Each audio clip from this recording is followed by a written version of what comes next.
Hey there, everybody. Just waiting for my screen to refresh because I just don't trust this process yet. But okay, so now it says I'm live.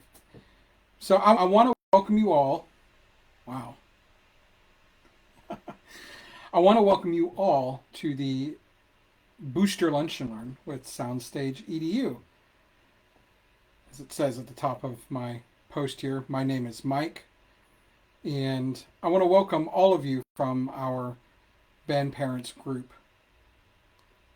And I know I sound a little unenergetic, and that's let me just explain why. I recently got a comment, and it kind of hit me.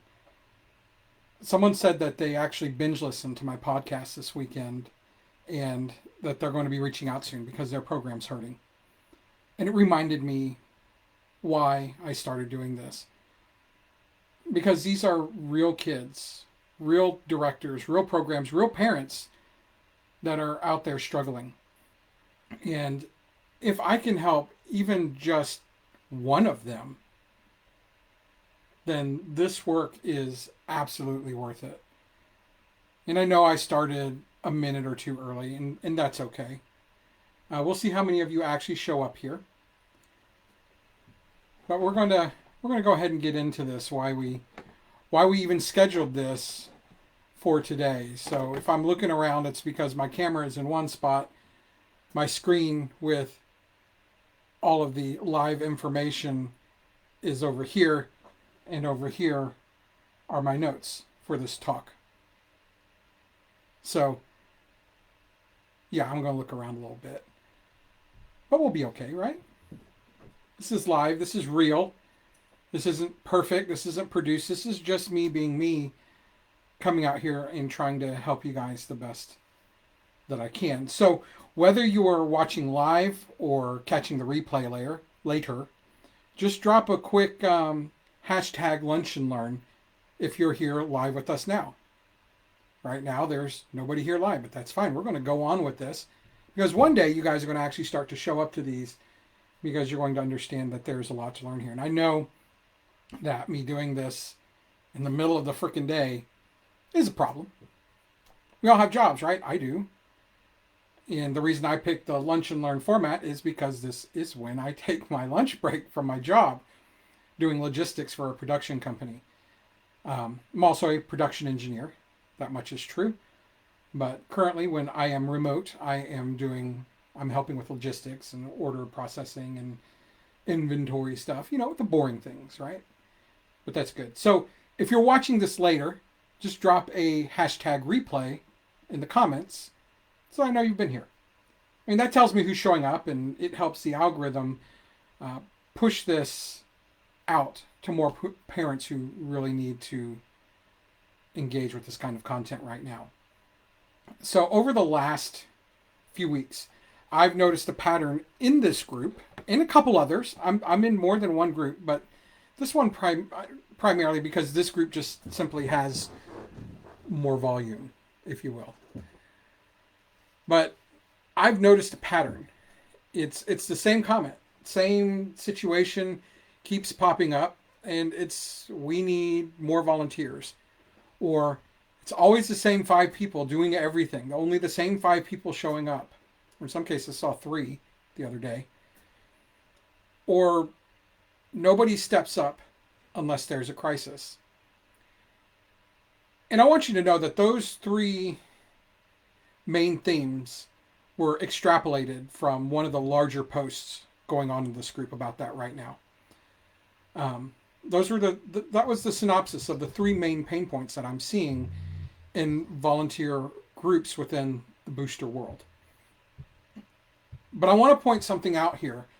Despite all of those replies, all of those comments, all of those pain points, here's the truth about all of that.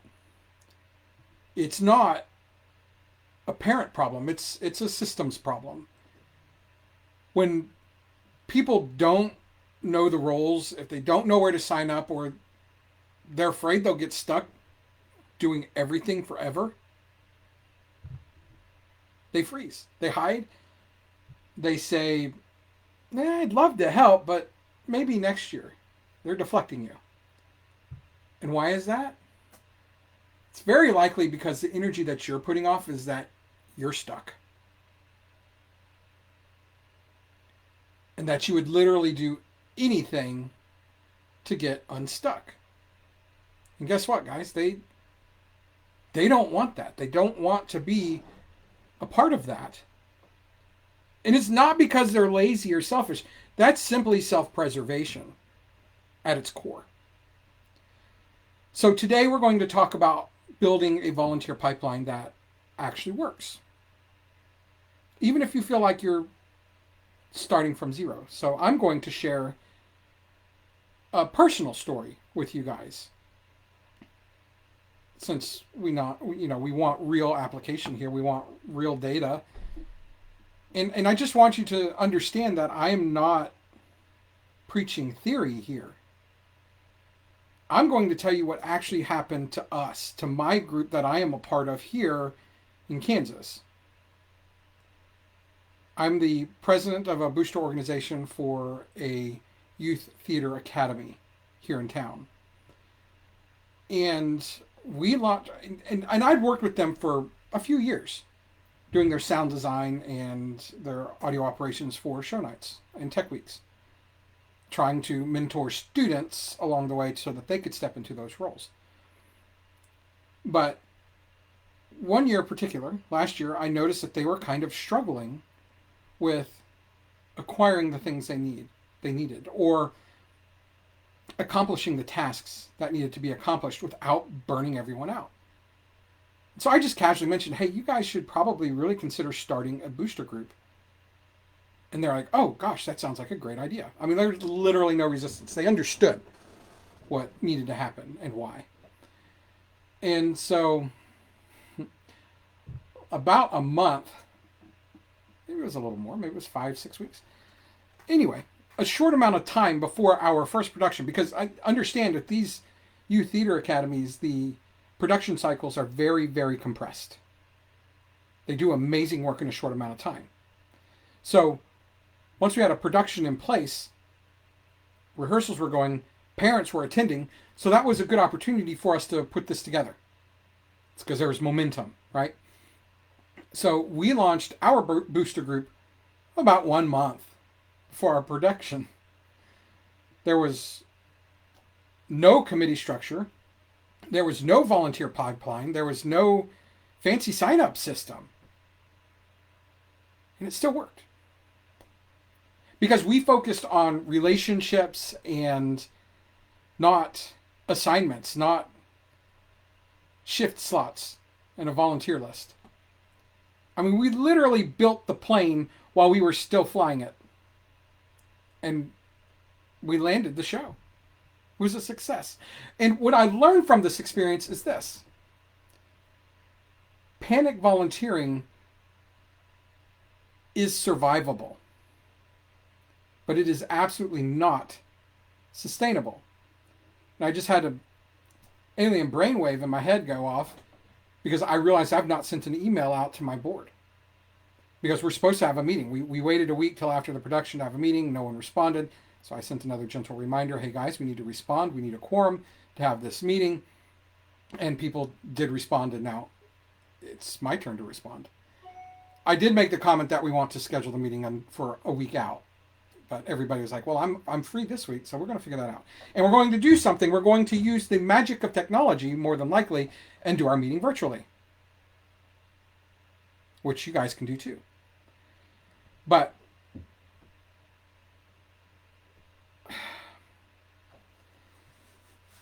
get back on track.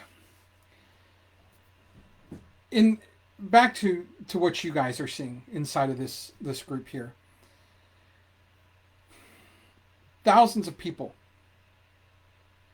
maybe not thousands, but pretty close, have commented versions of this.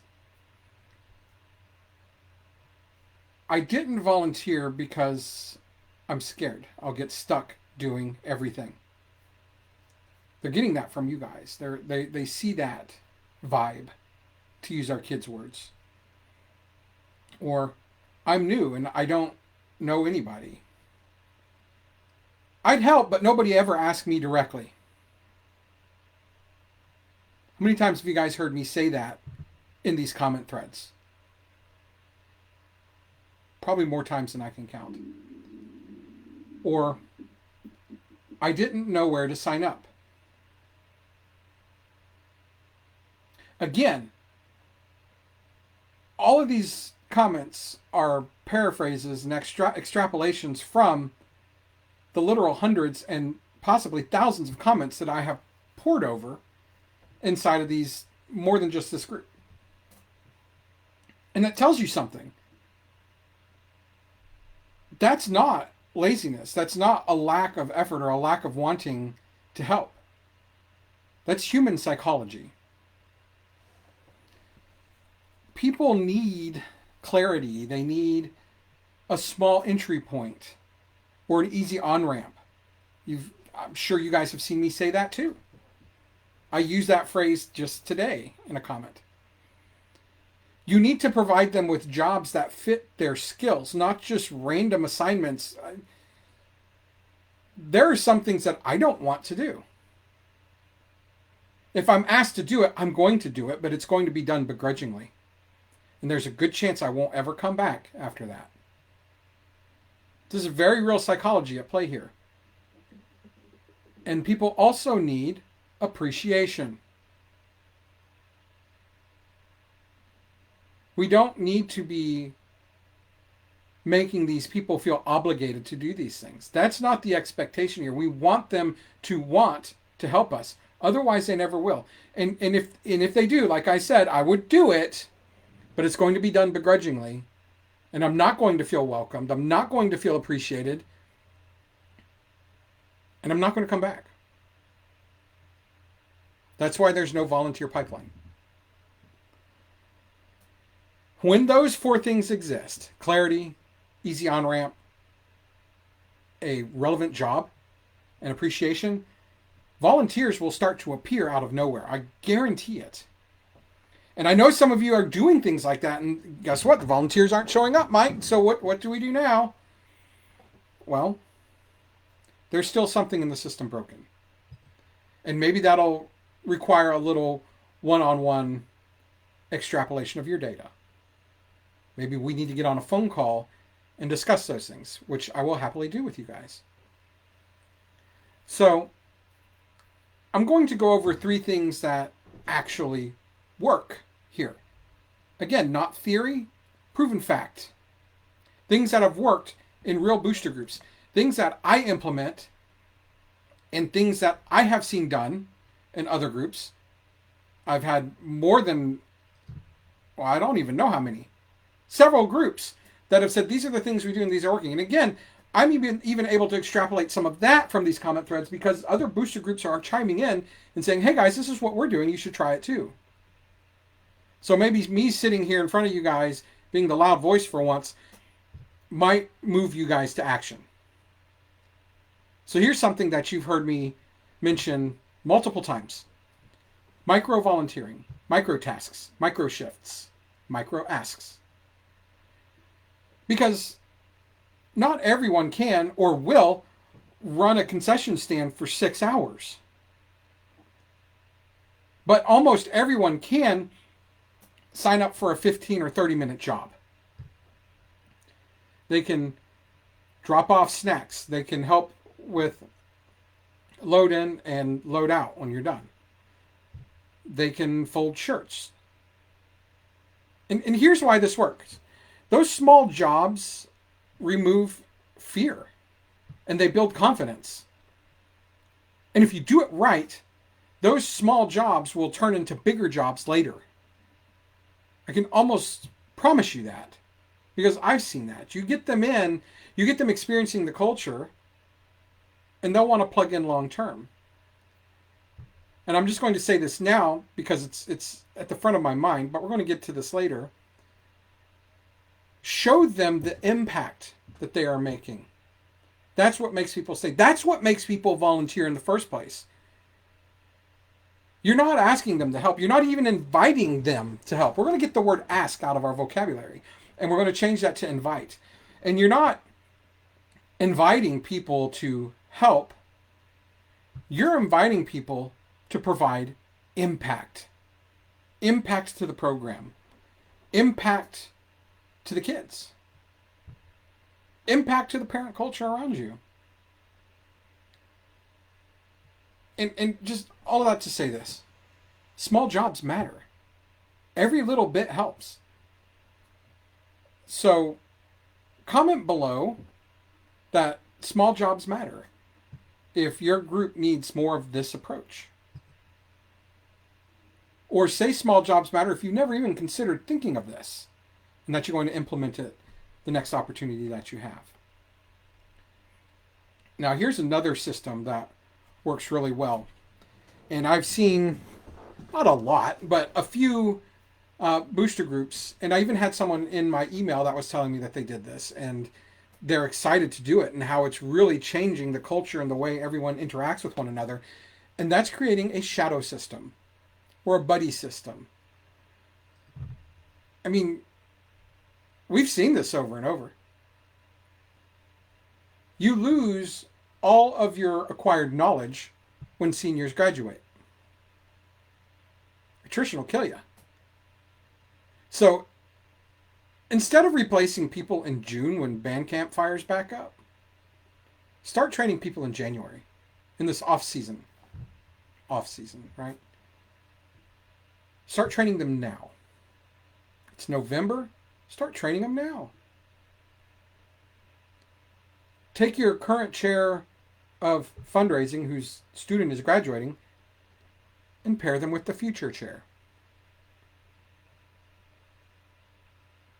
Current pit parent with next year's pit parent. Think of these things ahead. Always be recruiting these people. Don't wait until the last minute.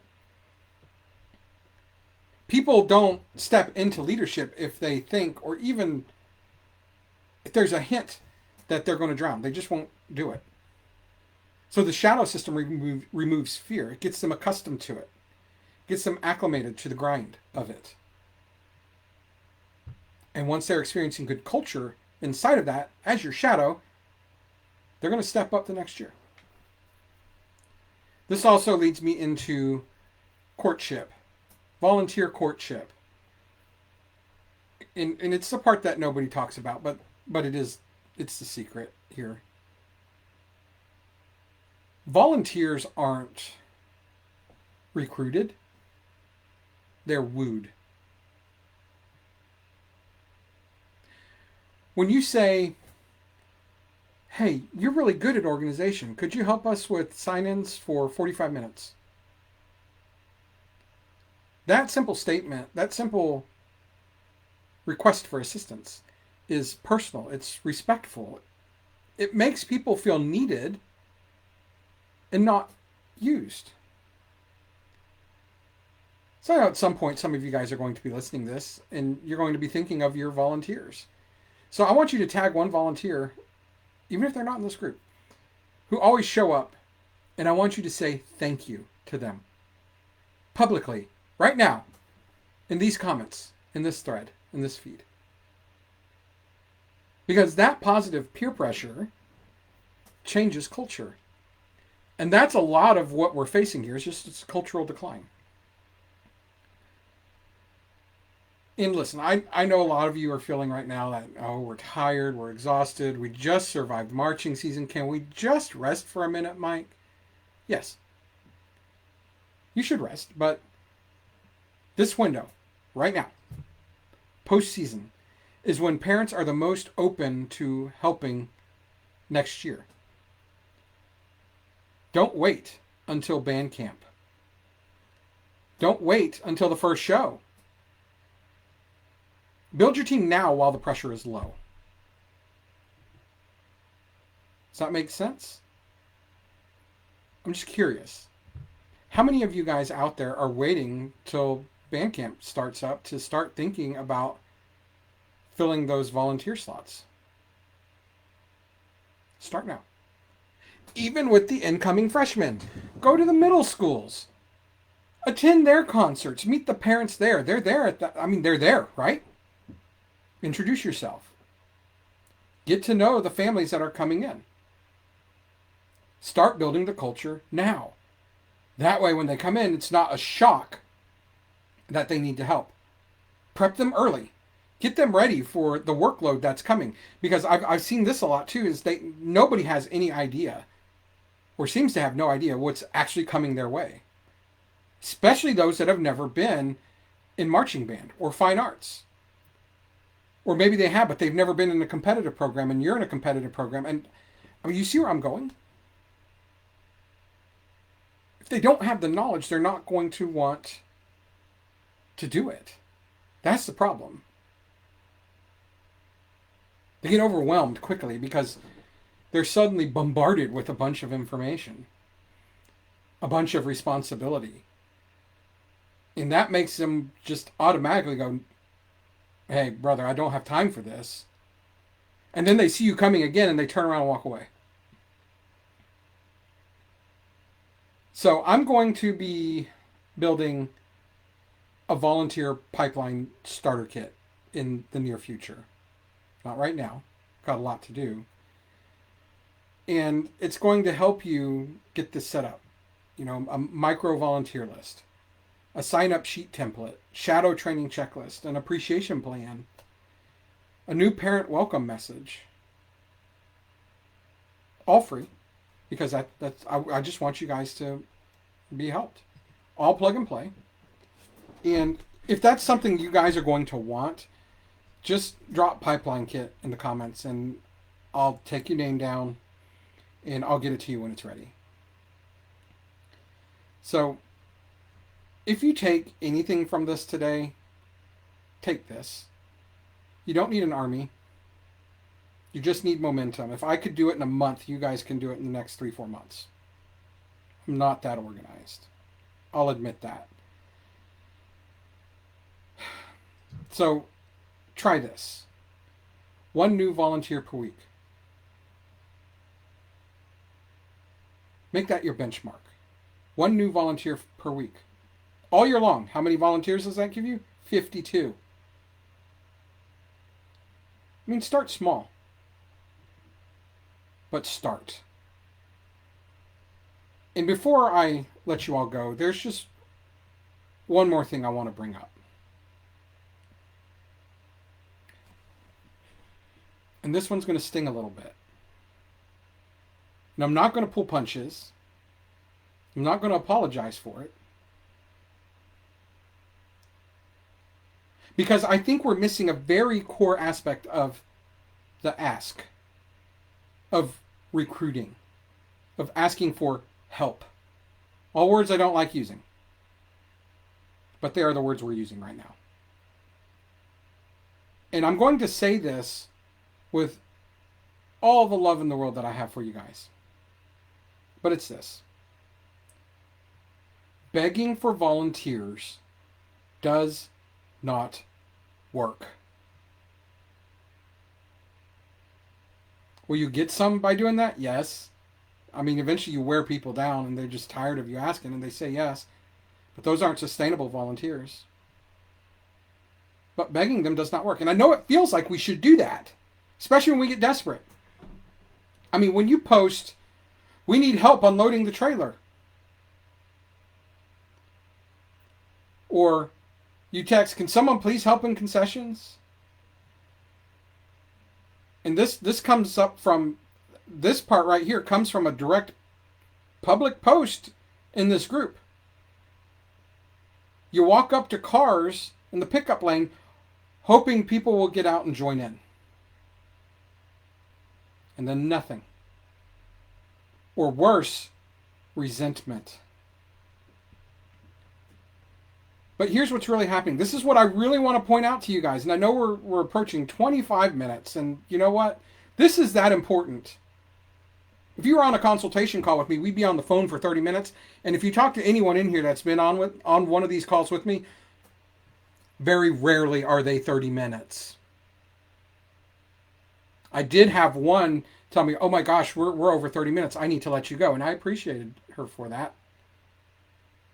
But the thing is, when we start talking about these things, they can be deep subjects and they require deep conversations. So we're just we're just going to keep going on here. We might go past 30 minutes. And you know what? If you don't like it, move on. I'm here to help you. And I know the people that want the help are going to stay long term and listen to the rest of this. But back to that, walking up and down the car line, knocking on windows.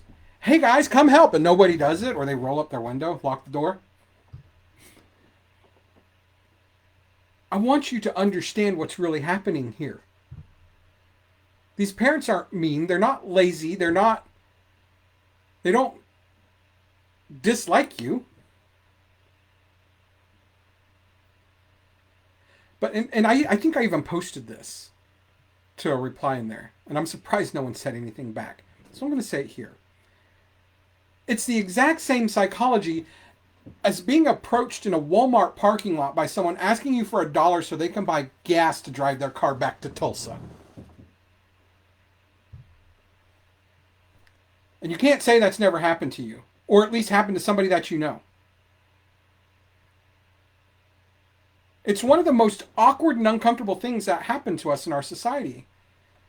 And here's the thing, even if you have the dollar, even if you could easily say yes, even if you could take their car down to the gas station with them and gas it up, I mean, if they actually had a car there, right?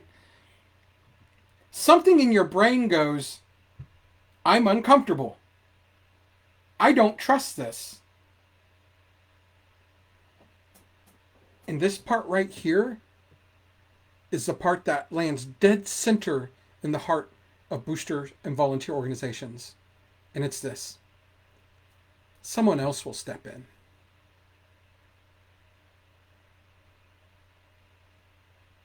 This is exactly what happens when parents are approached out of the blue and asked to volunteer. It feels like pressure. It feels like guilt. It feels like a trap. It feels like, well, if I help once, I'm get stuck forever. Because the brain is wired for self-protection, not service. That's psychology, guys. Self-protection, not service. At the core of it, none of us really actually want to help. But we will. So when you actually go out there and you're asking for help, you're activating people's defenses. It's not you. It's not because of you. It's just a natural response. But volunteers don't step forward because they're guilted. Volunteers step forward because they are invited into purpose, or as I said earlier, invited into impact. When someone says, hey, we need help unloading these trailers, the brain hears work. And after you've worked 8, 10, 12, sometimes 16-hour days, that's the last thing you want to do. So what do you say? You say, oh no, I can't, I'm sorry. Or you make up some excuse. But when someone says, hey, you coming out to help us for 10 minutes would make a huge difference. And will be done faster for all these kids. We'll get the kids out of here earlier. You frame it like that and the brain hears impact. Do you see the difference? It's these little tweaks that make all the difference in the world. So here's 3 phrases that work better than we need help. Would you be willing to jump in for just 10 minutes? We'll be done faster for everyone. Or, hey, your kid is already here. Want to come finish the last piece with us? Or, hey, we're almost done. One more set of hands will get these kids inside faster. It's short, it's defined, it's purposeful. Those are the magic ingredients. So dissect what you're actually saying to these people when you're asking for help. And ask yourself, am I asking begrudgingly? Am I asking with snark or attitude? Because you probably are. Because here's the kicker.